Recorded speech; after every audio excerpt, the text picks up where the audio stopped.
Rape किया ही नहीं, चला गया जेल। जेल खट कर के आया है। न्यायाधीश ने क्या कहा और जो रेप की पीड़िता थी उसने क्या कहा, और रेप की पीड़िता की नानी ने तो गजब कर दिया। खेल कहीं और था लेकिन चला गया जेल। वह खेल कौन सा था? ऐसे तमाम मामले हैं कि फर्जी अपराध दर्ज करा करके पुलिस आनन फानन में अपना दिमाग नहीं लगाएगी और जेल भेज देगी, आरोप पत्र भी दाखिल कर देगी। एक युवा जेल से आया है, पुलिस ने अपना चेहरा किस प्रकार बिगाड़ा इसका भी हम उल्लेख करेंगे, और किस तरह से फर्जी रेप और इस तरह के छेड़खानी की घटनाएं होती हैं, पॉक्सो एक्ट लगता है, जीवन बर्बाद हो जाता है। यह कहानी सबक लेने लायक है, लेकिन जज साहब ने तो ऐसा आदेश दिया कि अब पीड़िता, जो फर्जी पीड़िता है, अब उसी को ही जेल जाना पड़ेगा। आइए दोस्तों, हम आपको ले चलते हैं कानपुर का पनकी थाना क्षेत्र, जहां का गोविंद लड़का, वह जेल गया था, जेल से छूट करके आया है। क्या हुआ? मीना देवी का बेटा गोविंद निषाद, उसके ऊपर एक आरोप लगता है। एक महिला जाती है और कहती है कि गोविंद ने हमारी नतनी के साथ न केवल छेड़खानी किया बल्कि चाकू दिखाकर चाकू के नोक पर उसने उसकी इज्जत भी लूटा, और फिर से वह हमारे घर पर कोई न कोई वारदात कर सकता है, क्योंकि जान से मारने की धमकी भी दिया है। गोविंद का बाप बबलू निषाद ठेला लगाता है, मजदूरी करके अपना जीवन यापन करते हैं, परिवार झोपड़ी में रहता है। लेकिन जो आरोप लगाया गया, यानी नानी ने थाने पर जाकर के जो आरोप लगाया, उस आधार पर तहरीर दी जाती है 28 अक्टूबर को 2023 को। इस आधार पर अपराध दर्ज हो जाता है। पुलिस आनन फानन में उसे अरेस्ट करती है, अरेस्ट करने के साथ ही जेल भेज देती है। चूंकि लड़की जिसने आरोप लगाया था कि हमारे साथ न केवल छेड़खानी किया गया बल्कि रेप की घटना भी की गई, उसका डेथ सर्टिफिकेट देखा जाता है विद्यालयी शिक्षा का, उसके आधार पर वह नाबालिग पाई जाती है। तो इस मामले में पॉक्सो एक्ट भी लग जाता है, यानी एक गंभीर धारा है, और इस आधार पर मजिस्ट्रेट के यहाँ बयान भी होता है। यौन अपराधों से बच्चों के संरक्षण का जो अधिनियम है 2012 या पॉक्सो है, इसमें 3 साल से लेकर के आजीवन कारावास तक की सजा है, और जो छेड़खानी और रेप की घटना है उसका अलग है।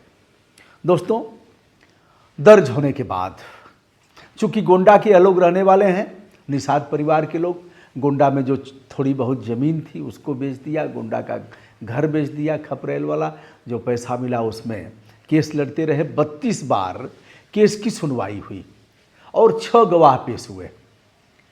हम बात करते हैं जज साहब ने जो किया उसके बारे में। जज साहब हैं योगेश कुमार, जो स्पेशल जज हैं पॉक्सो एक्ट के। उन्होंने क्या किया?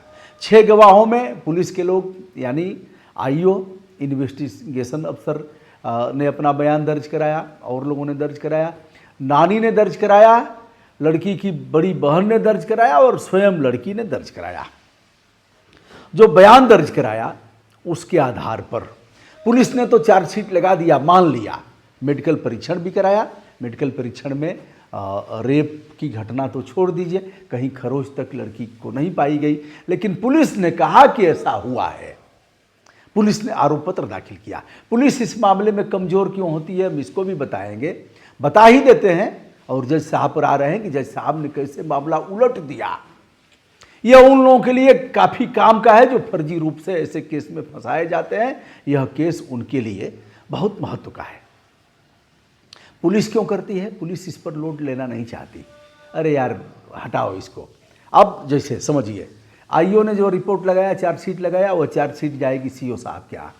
सीओ साहब का धर्म है, उनकी ड्यूटी है कि उसका पूरा परिशीलन करें, देखें, अध्ययन करें, और देख करके अगर कुछ गड़बड़ हुआ है तो फिर से लौटा दें।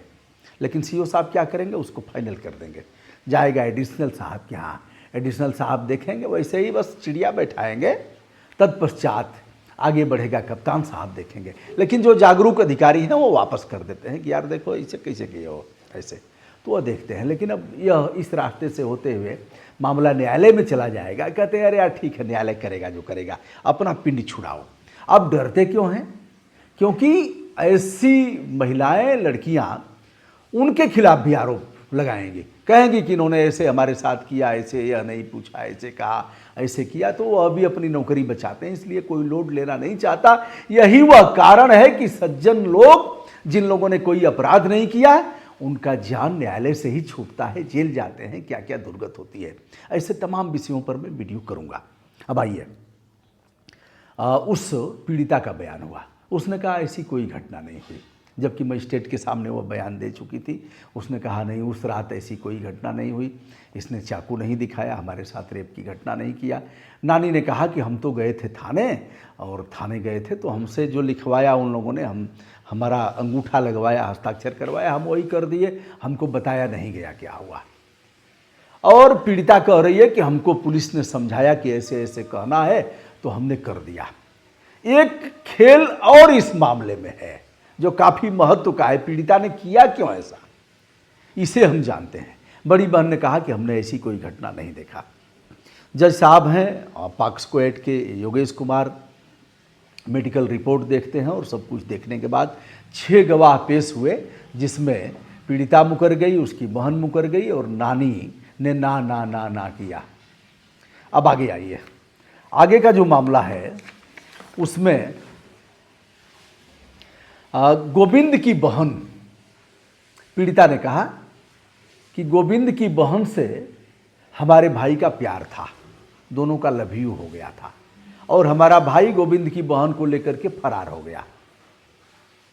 पुलिस में रिपोर्ट दर्ज की गई थी, पुलिस ने खोजा, दोनों अरेस्ट हुए, हमारा भाई जेल गया, और गोविंद ने हमारे भाई को मारा पीटा भी कि हमारी बहन को लेके भगे हो। इसलिए मुझे रिएक्शन था कि गोविंद ने हमारे भाई को मारा पीटा है, इसलिए हम इसको भी फंसाएंगे। और यह रास्ता कुछ लोगों ने बता दिया कि तुम अब इस तरह से छेड़खानी और रेप का मुकदमा दर्ज कराओ तो यह उसमें फंसेगा, यह भी जेल जाएगा। तो पीड़िता को जैसा समझाया गया, उसने पढ़ा सुग्गा राम राम, तो जैसे सुग्गा को पढ़ाया जाता है मिठू मिठू, और वैसे ही उसको पढ़ाया गया। उसने सुग्गे की भाषा, मतलब तोता की भाषा उसने बोला, और इस आधार पर अपराध दर्ज हुआ। 11 महीने 11 दिन पर जेल से छूट करके आया है। जज साहब ने जो देखा इस मामले को, और फिर उन्होंने फैसला दिया, निर्दोष साबित हुआ। और जज साहब ने कहा पुलिस चाहती तो इस मामले को वहीं समाप्त कर देती, यानी फाइनल रिपोर्ट लगा देती। मैं भी कह रहा हूं इस बात को, जज साहब से पहले ऐसे मामलों पर मैं कहता रहा हूं कि पुलिस अगर ठीक से विवेचन करती, उसका नाम है अनुसंधानक, अनुसंधान करेगी, खोज करेगी, विवेचक है, तो आईओ है, इन्वेस्टिगेशन अफसर है, वह अगर ध्यान देते तो इतनी केस न्यायालय में नहीं जाती। लेकिन अब उनका भी है, उनकी एक मजबूरी जान लीजिए। अरे भैया वो तो पुलिस ने ले दे करके, और जानते हैं क्या कहते हैं लोग, सटीक पैसा बताते हैं। हमारे यहाँ हजारों मामले हैं। अरे गुरुजी वो 20,000 लिया है दरोगा, हमने कहा देखे हो क्या 20,000 लेते हुए? अरे गुरुजी वो 50,000 तो एक बार दिया, 20,000 एक बार दिया। हमने कहा अरे दुष्ट देखा है क्या तुमने? ऐसा ही फर्जी क्या नौटंकी है साहब गाँव में, और किस तरह का लोग करते हैं। हमने कहा देखा है क्या लेते हुए? लिया होगा, तुमने देखा कैसे? तुम्हारे विपक्षी ने पैसा दिया और अब तुम दावे के साथ कह रहे हो गुरुजी 40,000 दिया है तब नहीं से हुआ है। कैसे देखे? अकाउंट से निकाला तब देखे, तुम्हारा कोई वहाँ तीसरी आंख थी, कैसे देखे? यह सब खेल है। बहुत गंदी स्थिति गांव में पैदा हो गई है, और इसलिए तो जज साहब ने कहा दर्ज कराओ इसके ऊपर मुकदमा। यह पीड़िता नहीं है, इसने फर्जी रूप से एक युवा के जीवन को बर्बाद करने का जो यह किया है कुचक्र, इसलिए माफी की पात्र नहीं है। इसके खिलाफ मुकदमा दर्ज कराओ, और नानी के खिलाफ भी मुकदमा दर्ज कराओ। नानी और उसकी नतिनी ने मिलकर के एक युवा के जीवन को बर्बाद करना चाहा, जिसने न छेड़खानी किया था, न बैड टच किया था, न रेप किया था, और उसे जेल भिजवाया। 11 महीने उसके महत्वपूर्ण जेल में बीते। तो ऐसे मामलों में जज साहब का यह आदेश है। दोस्तों यह मामला जैसा कि हमने बताया कानपुर के पनकी की है। पनकी में ही झोपड़ी में वह परिवार रहता है, मूल रूप से गोंडा का है। यह रहा दोस्तों, इस तरह के मामले यदि आपके यहाँ भी हों तो कृपया हमारे स्तर तक जरूर, लेकिन हमारे व्हाट्सएप पर बताएं 9452 455 444। लेकिन इसे सेव करके अपना नाम और परिचय बताने के साथ ही हेलो हाय करें, तब ठीक रहेगा। हाय हाय सर कैसे हैं, और हाय वाले से पूछेंगे भैया आप कौन हैं हाय वाले, तो कहेंगे हम तो मनोज हैं सर ना, 5 महीना पहले आपसे बात हुई थी। फिर पूछेंगे भैया मनोज साहब कहाँ के रहने वाले हैं, वो कहेंगे साहब इस गांव के। अब हम उस गांव को खोजेंगे किस जिले में है।